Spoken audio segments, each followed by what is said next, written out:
Good morning, esteemed research committee, and all of you that are here to support me today. It's a pleasure to come from Tassie to present my proposed project for a PhD. And as I detail the further aspects of the many stages of the research, I'm sure you will also all appreciate that this project really requires a PhD level of commitment and time to complete. The research proposed is focused on clinical emotional freedom techniques, or EFT tapping, and the need for these techniques to be adapted as an early intervention strategy for children of preschool age, something which has never been done before, so it's quite exciting. But first, a little bit about me. I did my 4th year here at Bond. I then relocated to Tasmania for work with Dr Peta Stapleton as my distant supervisor, and she was also one of my teachers in 4th year, and we got along really well, so that was great. So we've had a really close working relationship over the last few years, keeping me very up to date in the EFT field. My work experiences in children's psychology, particularly in education, have really informed me and been very useful, as they've enabled me to have a practical insight into what is currently used in pedagogy settings to assist children to socially and emotionally develop.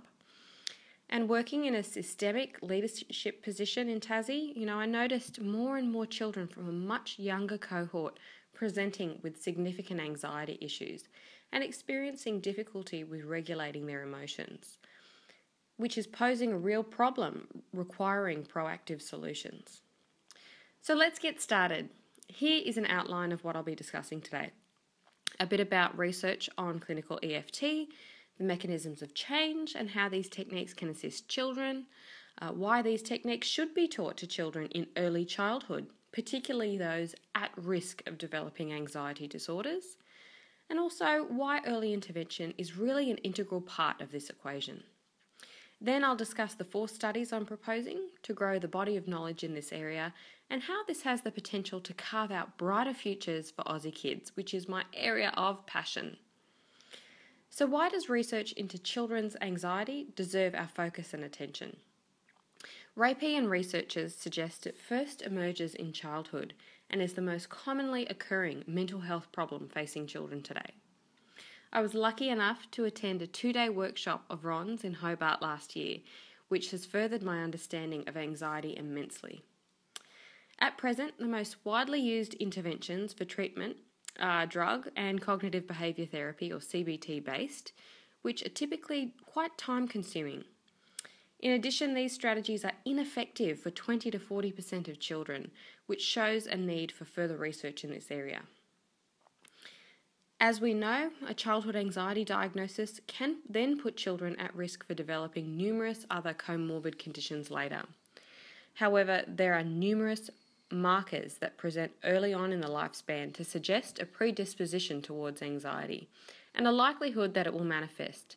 So if we can intervene early when these warning signs emerge, what if we did that? That's what I'm proposing.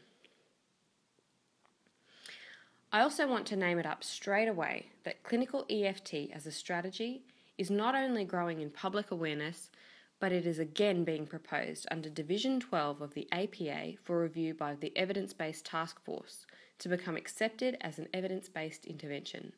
So there is a need for research in this area to further explore the efficacy.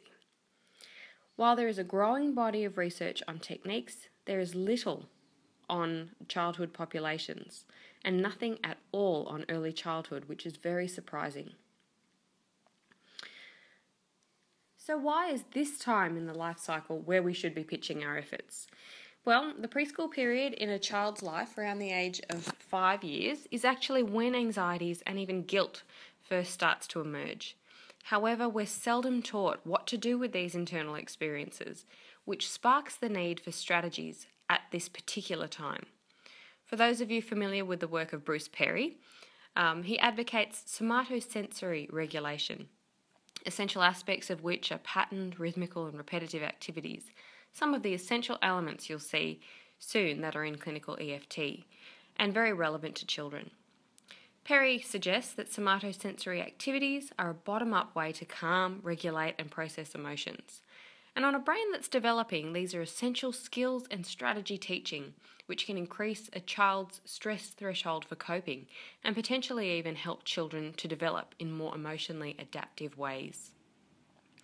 Working in education, I've seen a huge push coming from a national level regarding promoting resilience, which is great. I mean, the research suggests, however, that this kind of learning really needs to start much earlier. By the time children are in year 3, 4, 5 and 6, often when I'm seeing resilience being part of a social and emotional learning program, it's not as effective as if we start this kind of learning before kids reach school age, so it becomes second nature. That being said, a growing body of research is showing that social and emotional learning is often not given the priority it should. Many researchers even suggest it needs to be given even more of a priority than academic skills to make learning and school engagement effective, and also for kids to have improved well-being and resilience. So it really is important. This is because we start picking up things about coping as early as age 2. So early learning educators can really start helping children and families to develop helpful and productive coping. Bruce Perry has said it many times over in his seminars, but it really is true. You know, we have it backwards in education. Our early learning educators, people that have a profound impact on shaping the hardwiring of the developing brain of children, are often those with the least education and are poorly paid. And given the long-lasting implications of that early development, those experiences and that learning, we really need to be seeing a shift here if we want to take a proactive approach to creating more healthful futures in the next generation. So therein, I'm suggesting, comes the role of clinical EFT, which may be able to bridge this gap in the literature in a streamlined, developmentally matched and effective way if we adapt it for very young children. But a bit more on that later. First, I think it's important to get a sense of what clinical EFT involves, how it is currently used, and why it has been so effective to date in the research. I'm sure you all know a little bit about it, but basically it blends together a few modalities which enable us to regulate and process our emotions and shift a negative emotion from our body. The process of how this is done involves psychological acupuncture, or tapping on meridian points, while we focus on the negative feeling, experience, memory, whatever may be present for us, and moving towards greater self-acceptance and self-compassion as we proceed through the rounds of tapping, also traditionally known as the 9 points with adult populations, which would basically constitute one round. The body of research on clinical EFT with adult and adolescent populations has been effective in shifting emotional states, and it's a really fast-acting intervention as well.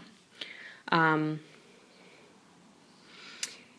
through the neurological, cognitive, psychological, and physiological aspects involved, that's how this basically works. So neurologically, studies have shown that clinical EFT, that process, calms the amygdala and the hypothalamus. It also acts on neurotransmitters like serotonin and dopamine, changing the way that we think and feel about certain issues by acting on our neural pathways. And even normalising of brain waves has been found. Reductions in cortisol in the body are also attributed.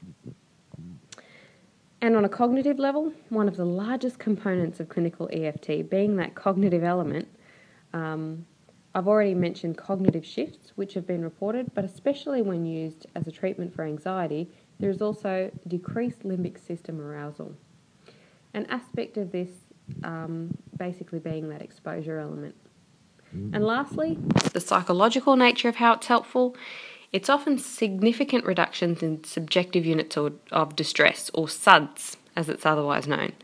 The reported benefits also from those receiving the treatment are the positive emotional states and the process in its entirety, which is very self-affirming.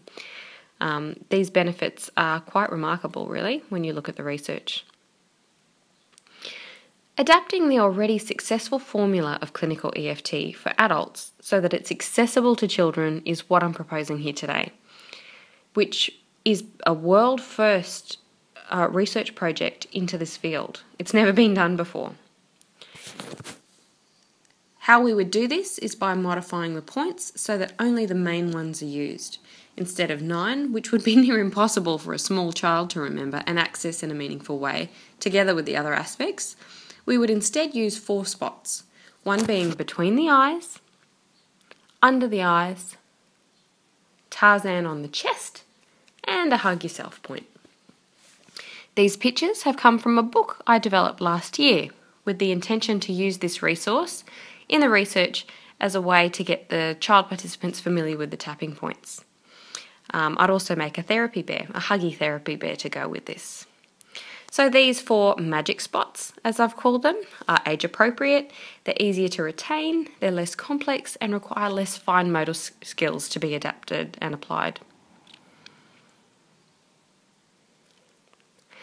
With what is known about the pre-operational stage of development is that beliefs, symbolic thinking and conversational skills start to develop. By 5 years of age, developments in receptive and expressive language mean that they'll have sufficient ability to understand and verbalise feelings, even on a basic level.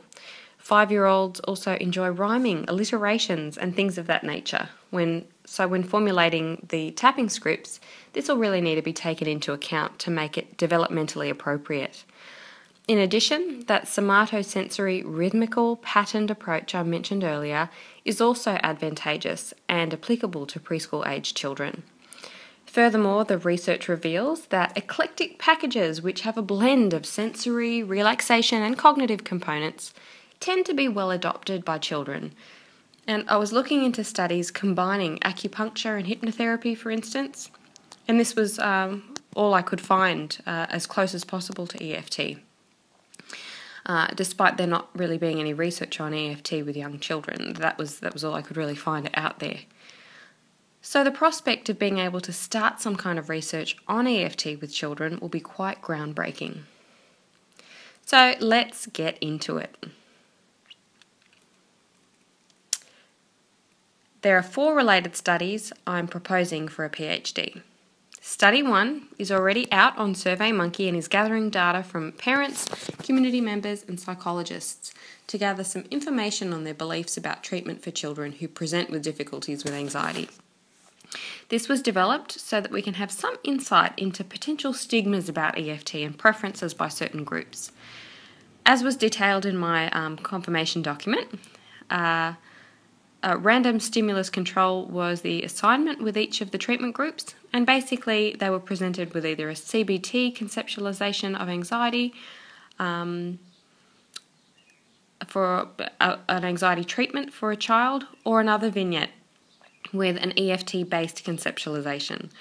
Both vignettes were missing the name of the treatment approach. However, the name was revealed later to see if the unveiling of the name of the treatment actually changed acceptance by the group of that modality.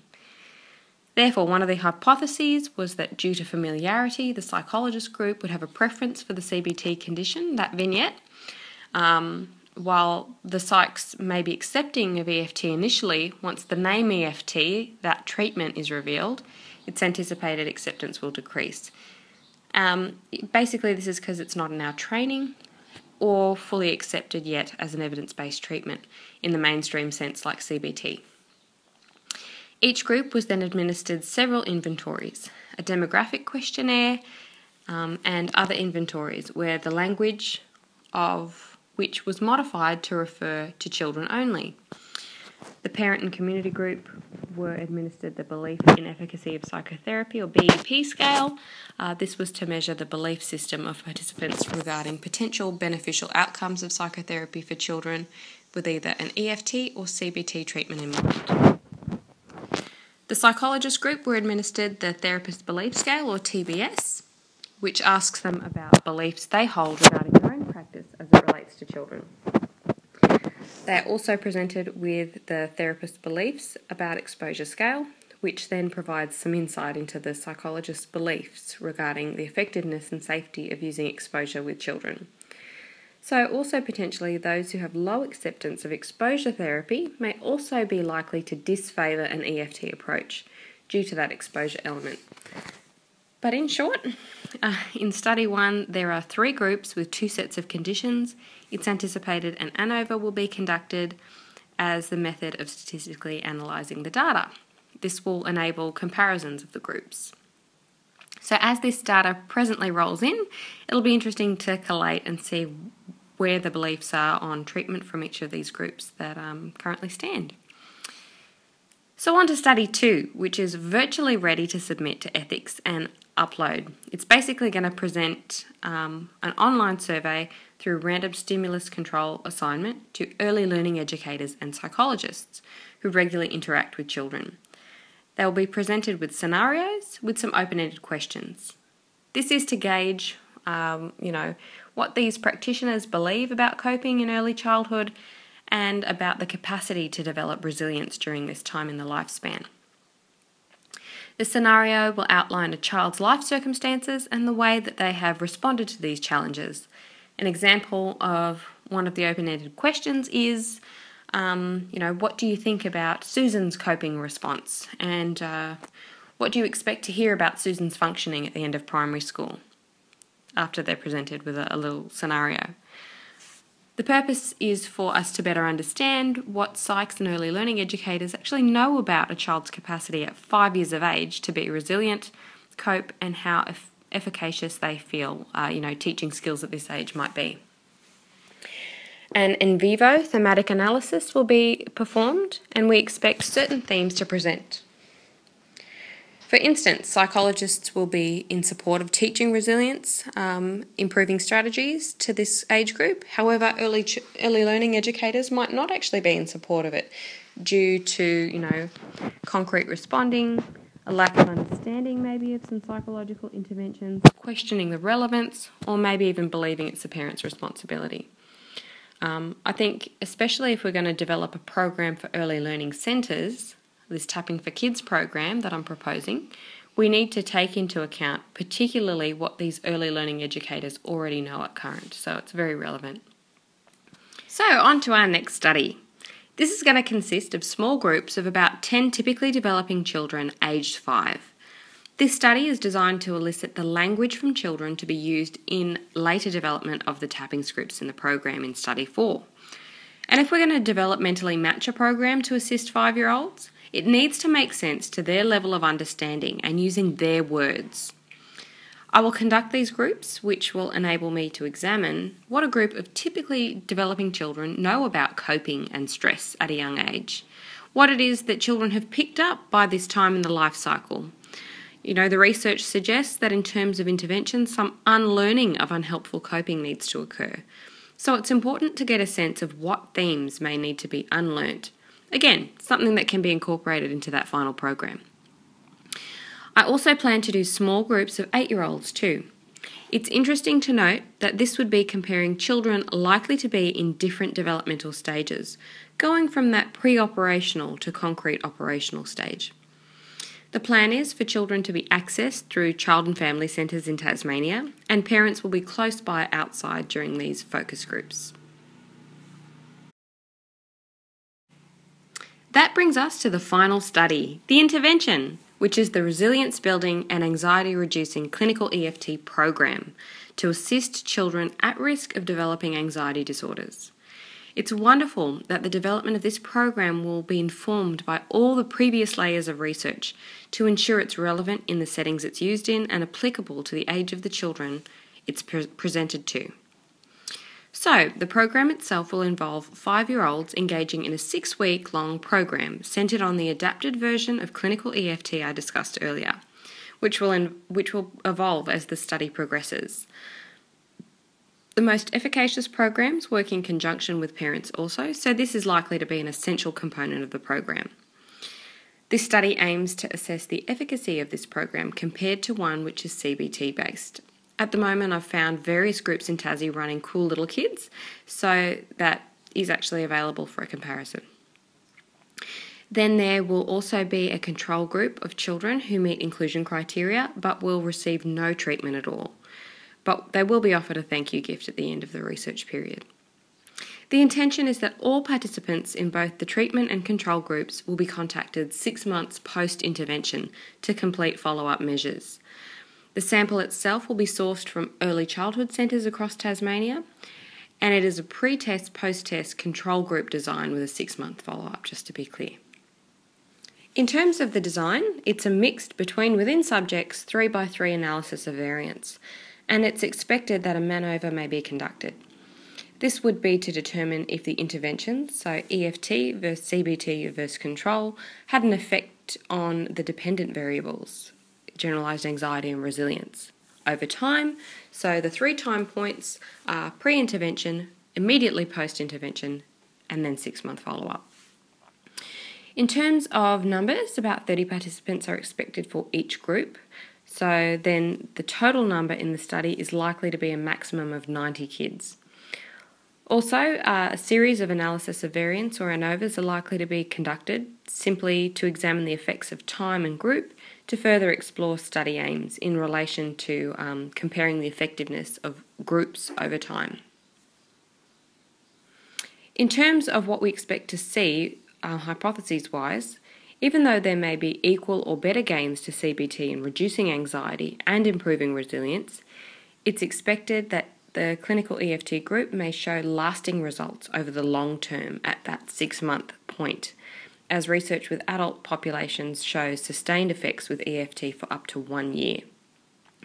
So as I wrap up here today, the purpose of the project is to determine if clinical EFT is equal to a gold standard treatment at decreasing anxiety to a non-clinical risk level, while also having a lasting and significant impact on resilience.